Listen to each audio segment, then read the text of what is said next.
What is going on, everybody? Welcome back to another episode. Please like and subscribe to the YouTube channel. Follow and rate it on Apple and iTunes. It helps goes a long way with growing the show. Follow me at Coach underscore Steve72 on Twitter and the Coach Steve Show on Twitter as well. Check out all the other episodes. Um, Spring ball is still something to talk about.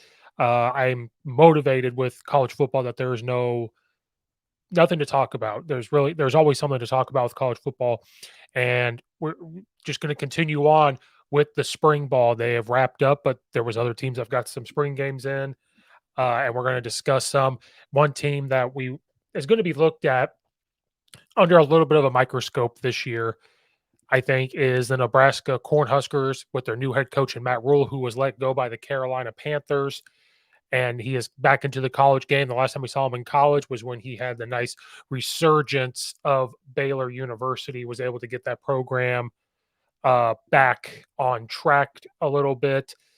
And so they hosted their spring game this weekend, and they are moving on from the Scott Frost era. They no longer have Scott Frost there losing games by 2 points or 3 points. It just did not work out there. He was held there too long. So now Matt Rule's here. They have moved on, and people believe that Nebraska this year are going to make some noise.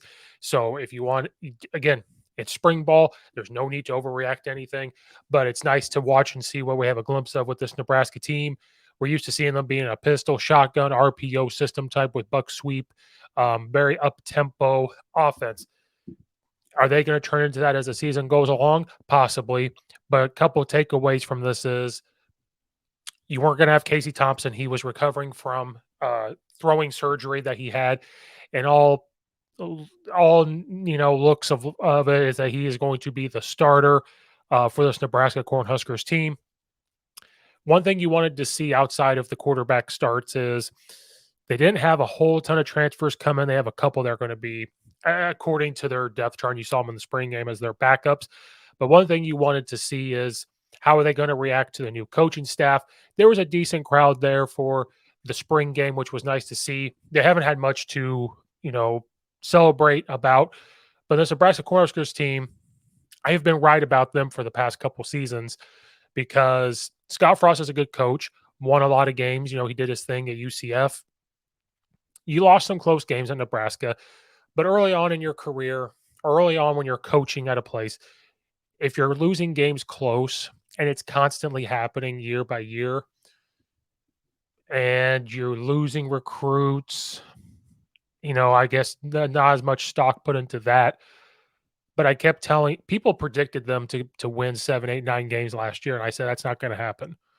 It's not going to happen. If you're losing games by 3 points and you're not making the adjustments, and you saw the turmoil last year where he was calling the plays, but then said somebody else was calling the plays.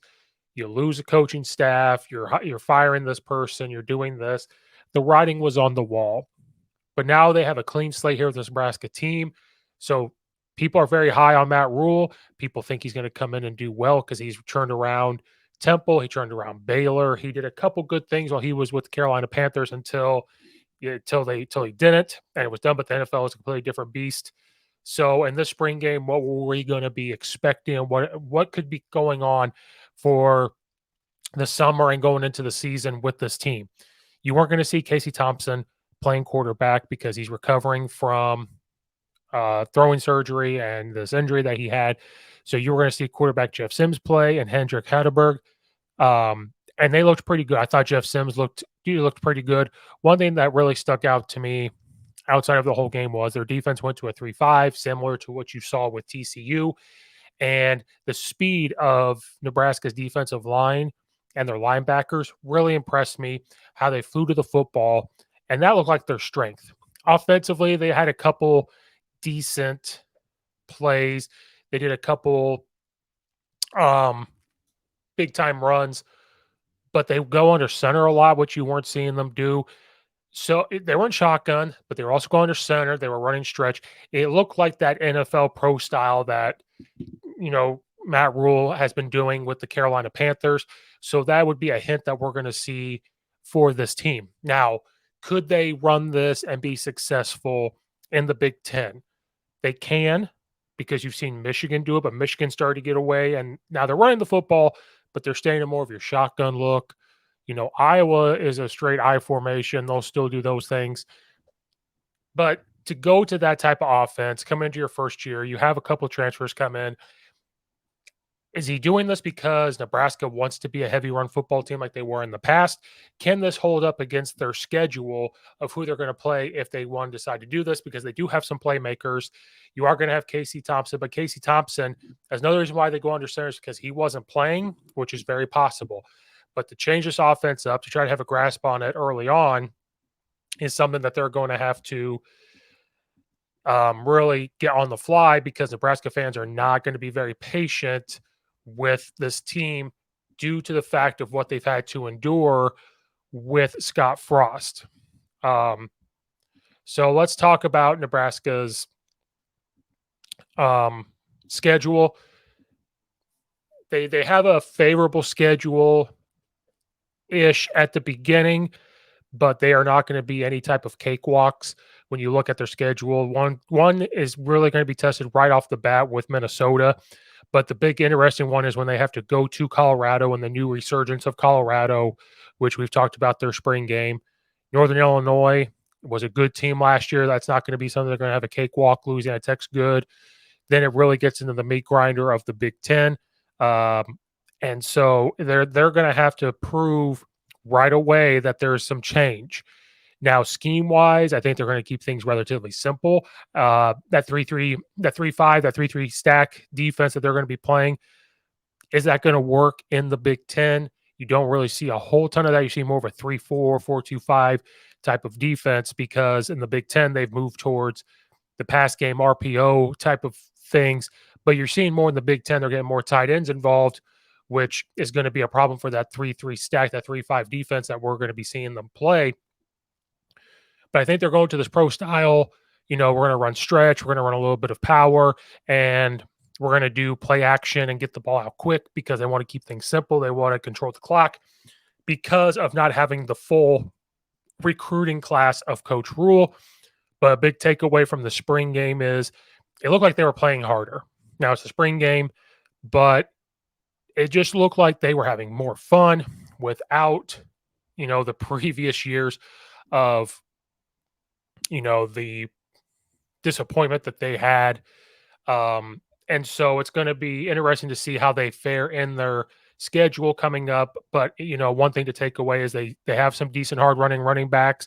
They have a big offensive line. I think on offense, they could possibly struggle if Casey Thompson doesn't come in and throw, the way he needs to throw.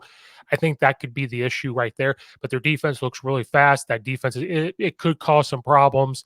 As long as their D line holds up, I think that will be a big strength for this Nebraska team, taking that away from watching them in their spring game this year as they head into the summer. Another team that was closely watched previously because of a quarterback that was coming out of high school early and is enrolled there in the spring, and just because of who they are and the name brand that they are, is the Texas Longhorns. The Texas Longhorns had their spring game last weekend. One thing with Texas that's going to be looked at is obviously Steve Sarkisian. Are they going to have a handle on the offense? And people wanted to see Archie Manning play and see what he was going to bring. He was a highly sought out recruit, obviously. And then another reason people are really looking at Texas is this is going to be their last time in the Big 12. They're going to be off to the SEC. And people had Steve Sarkisian on the hot seat, which I did not agree with. Your first year coming into a place, or your second year, that you need time to build up a program. Just up and down with Texas. So one takeaway big time from Texas is, before we get to the big thing that maybe a lot of people weren't going to discuss, is that the wide receivers there are super athletic. Joining Winnington, making plays. AD Mitchell, that guy is good. He's good. Xavier Worthy's really good. Jonathan Cook II is the second string. Those guys during the spring game, a big takeaway is that wide receiver room is going to be very talented. It's going to cause a lot of issues with a lot of teams. And with the mind of Steve Sarkisian and his offense, it's going to be similar to how he was using wide receivers with his time at Alabama. I guarantee. That was a big takeaway is the wide receiver room. That's gonna be one of the best wide receiver rooms in the country and definitely the Big 12.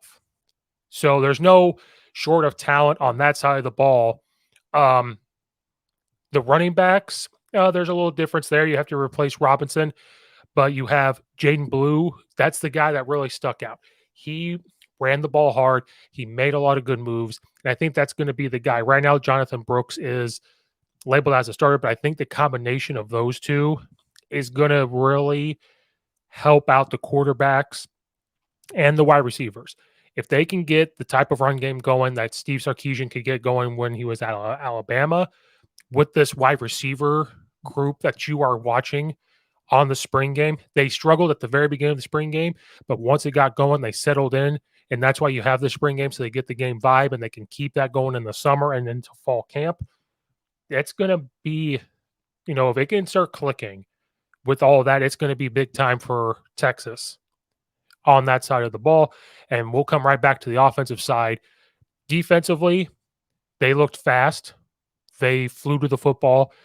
They have some tall corners that were matching up with the tall receivers. Now, the weakness has been the defense. It necessarily hasn't always been the offense for Texas when Steve Sarkisian's there. It's been the defense. But watching them play, they have a lot of juniors. They have some senior transfers in. I think that if they can just keep people, they need to take the Notre Dame approach of keeping everything in front of them, let the speed up front try to do its job. I think that's the route they need to take. If that defense can hold up and you get the offense clicking with those players that they have with the wide receiver room and with the running backs, Texas is going to compete in the Big 12. The one thing that they need to start thinking about with recruiting is their defensive line and linebackers. They look like they're made for the Big 12. They're going to fly around. They're fast. They look strong. They were holding up on Texas offensive line, who is a big offensive line. They struggled a little bit with the pass protection at the beginning of the spring game, but then as it was going on, they started to really pick up the stunts and pressures that the defense was putting on them. But they need to start the SEC. If you notice, I talked about it with Alabama. They're starting to revert back to getting the big defensive linemen if they can. Not the biggest, back when Alabama was first, when Coach Saban first was getting there, they've really gone to the smaller defensive linemen. Alabama is starting to get back to the big defensive line because of the run stuff that is slowly coming back, especially in the SEC. The Big 12 is still going to sling it around. They're still going to do those things. So they're built for that. But is that going to be able to hold up in the SEC when they go there next year? I think Steve Sarkisian came out and said that there is a quarterback competition. So people said, "Oh, there's no quarterback battle. There's no discrepancy," because they've come out and said Quinn Ewers was going to be the starter. Watching Malik Murphy throw the football over 160 yards and has numbers just like Quinn Ewers, who started 10 games last year. There's going to be a quarterback competition. I don't care what Steve Sarkisian said, they're leaning towards Quinn Ewers. And you don't want to put everything into the spring game.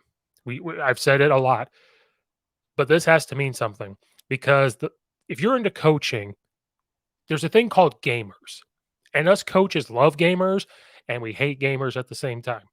We hate gamers because we're at practice and they're lazy. They don't listen to you. They're not doing everything that's asked of them, or they're not going 100% like you need them to, or don't think they're giving you the effort. But when the lights click on, or when they step onto the court, they're there. They're listening to everything you're saying. They're out there competing. They're doing their thing. Malik Murphy could be that type of guy. I don't know reports on him at practice because there was no report besides Steve Sarkisian saying there could be this quarterback competition. I think there is a quarterback competition. If that's how he's going to perform in scrimmages and games, Quinn Ewers better watch out for Malik Murphy because he threw the ball very well. He threw very catchable balls that some of the receivers dropped. He had awareness in the pocket. And I think that's a guy, he's a redshirt freshman who started to get healthy for the spring game. I think there's going to be, just like at Alabama, there's going to be a quarterback battle there. Arch Manning did not look the best during the spring game. And this is where I sometimes overreact to spring ball, but then I don't overreact to spring ball. This does not mean Arch Manning is going to be terrible. He had a great high school career. He can should be a senior in high school right now. This was his first college game, quote unquote, playing in. So the people saying how bad he is, he did not look like he threw the ball well. It's true. He looked like he did not throw the ball well. He did not.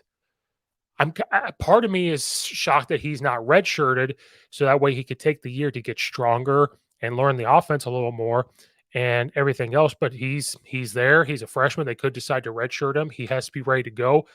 But I don't think I think Malik Murphy looked better than Arch Manning. Now he has a little more grasp on the offense, and this could change. I personally, unless Arch Manning just takes off at some point in practice or something happens during the season, he may not play this year. It's going to come down to Quinn and Malik Murphy. Malik Murphy looked very good. Do not be shocked if throughout the summer Malik Murphy just takes the step. It's going to be going back and forth, back and forth. Don't be surprised if eventually he starts the first game or if Quinn just makes a few mistakes early on in the season, that Malik Murphy is going to be your starter for the Texas Longhorns as the season progresses. If Ewers really does start to struggle a little bit, especially that second game versus, the Alabama Crimson Tide there, if he struggles right then and there, that could be a possibility because, they should be able to handle Rice. They should be able to handle Wyoming, but it depends. If he doesn't just absolutely play well against Rice, he played well against Alabama last year, and people are writing off Alabama, which is true. If you want to put Nick Saban as an underdog, great. But if he struggles there and doesn't recover around Baylor and Kansas time because Kansas taking that next step forward, Malik Murphy sitting right there nipping at the heels. And then behind both of those is a Manning who is going to get better throughout the summer, and he is going to get better as the season is going on. I don't think you'll see him. It's going to come down to those two. I don't think you'll see Arch Manning, but do not be surprised if Baylor, Kansas, Oklahoma, somewhere in that stretch, if Quinn Ewers isn't healthy, if he's not playing well, and Malik Murphy's healthy, and in practice he's showing you a lot of stuff, don't be surprised with some type of quarterback battle that he's going to be the guy and he's going to be starting. And so don't be surprised to see that because he looked really good in the spring game. The last part of the show is going to be we're going to talk about Oregon State just a little bit, but more of their quarterback that transferred from Clemson. We're going to talk about DJ.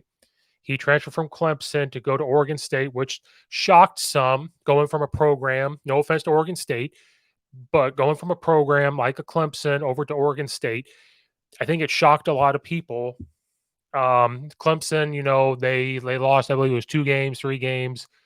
He personally wasn't playing 100% well.